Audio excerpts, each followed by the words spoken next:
Quest getting some major updates towards the end of the year, which is good for their selling point, especially for the holidays, and especially since there's been a lot of mixed stuff going down with the whole Asgard's Wrath launch, and there's just a lot of stuff happening right now within the community that is kind of mixed. And so it's always good when Meta is throwing us at some major updates. So one being we get our own full body tracking, which is the inside and out tracking, which also uses full body pose estimation, meaning that it just uses, in simplified terms, they're just giving us the chat GPT of motion detectors, right?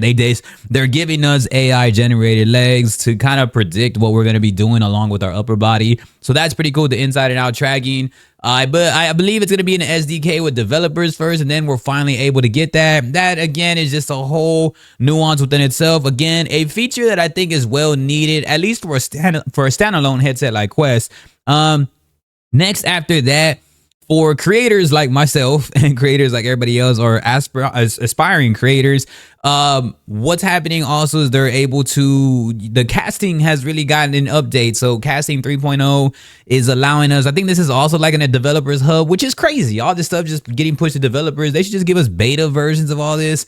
I never understand why I go straight through like, hey, this is a request, but we're gonna put it this way first. Like, just give it to us in like beta or experimental features or something. Let's just try it out. But I don't know. I'm not a developer, so that's how that goes.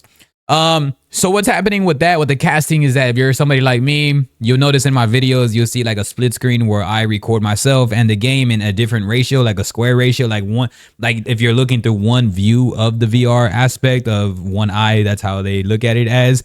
For content creators, it's cool, I guess, but then you just get like a full shot of me.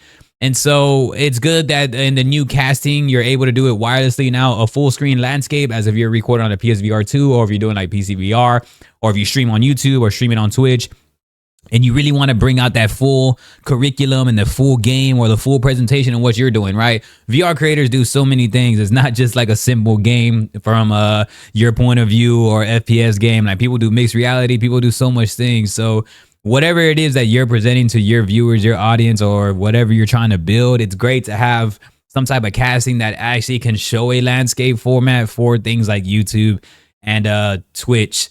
And so, like, if you're doing TikTok also, you can also, I think you're able to adjust those ratios a lot faster without losing too much context and quality. So that, again, is kind of hazy. That's what they're claiming, at least by the say. So that's that. You got that. Then I know that there's a lot of Steam updates for Quest. I know they've been working on the wireless essential for Quest. And again, that's more like a PC VR sense, but the fact that people are tapping into Quest like that are huge. But my main aspects and my value things that are happening for Quest right now is that full body tracking, that wannabe version for a standalone, right? Any version we can get of full body tracking is pretty cool. It ups the immersion, it ups the stakes. And it ups just me even wanting to try virtual reality at times, just because virtual reality at times can just be filled with FPS games and just like a lot of different things. And so a variety of like avatar or social aspects like VR chat and things like that, we can actually explore and try out the new essences of what virtual reality is versus just playing games all day. That's something that I really aspire to dive into a lot more. But again, it's something that's so rare that it's a lot harder to really break it down in depth. So this is going to help out a lot in keeping us in, you know, it's kind of like, it's like V2 being like on steroids, you know, having these legs now, having your full body, being able to explain, like just whatever you want to do within that immersion. It's going to be such a great time for that. So kudos to Quest on giving us that. Again, the Asgard's Wrath 2 is like, doesn't have like any Quest 3 updates. So it's been like, I've been seeing feuds going on Twitter right now. I'm glad that I don't play games like that,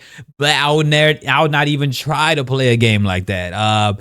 Great game. I would never hate on it. Not my cup of tea. And that is too much damn time to be spending in virtual reality. I don't even play flat screen games that long. So to play virtual reality that long is insane. So respect to those that are playing it. And if you are diving hours and hours into it, please let us know your thoughts on the game. Let us know like if you're kind of pissed off also about the Quest 3 not having any type of support, rather than it just being a Quest 2 aspect. And it's what I said also, when you're getting into your Quest aspects. And that's a great way to transition, right? Let's talk about that.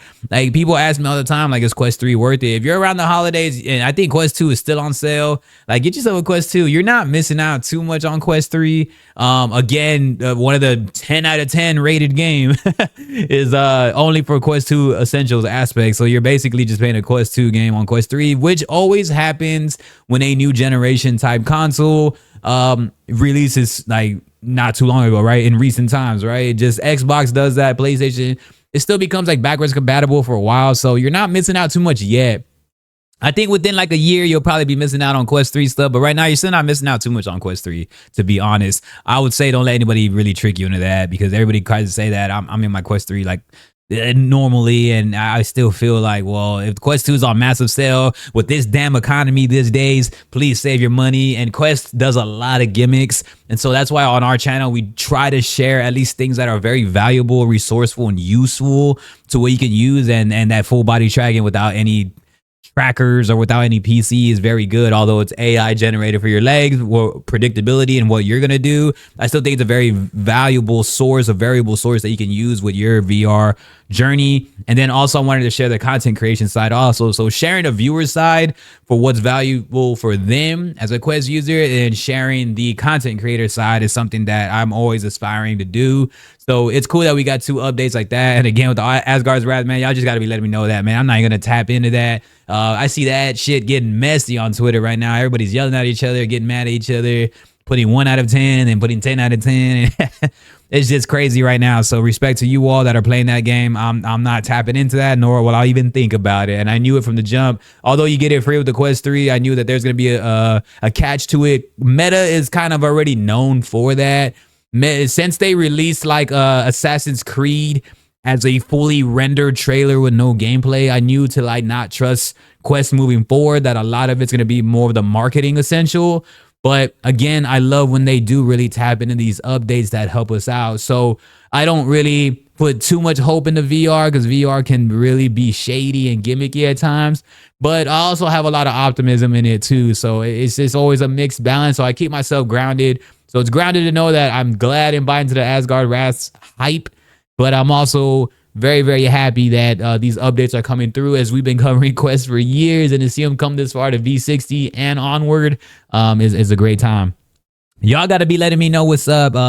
I haven't beat Resident Evil 4 PSVR 2, the remake, yet, but damn, that game is good. That should be game of the year. Again, if Village won game of the year, this should win game of the year, but y'all got to let me know on that. Aside from any other VR stuff, not really tapping into just Contractor Showdown, just the alpha and all of that stuff. I hope y'all have been playing the alpha. That's damn well going to be a great game to have if you want to take your VR credibility and your respect to the next level. That's going to be a battle royale to get yourself into, especially if you're a Population 1 fan.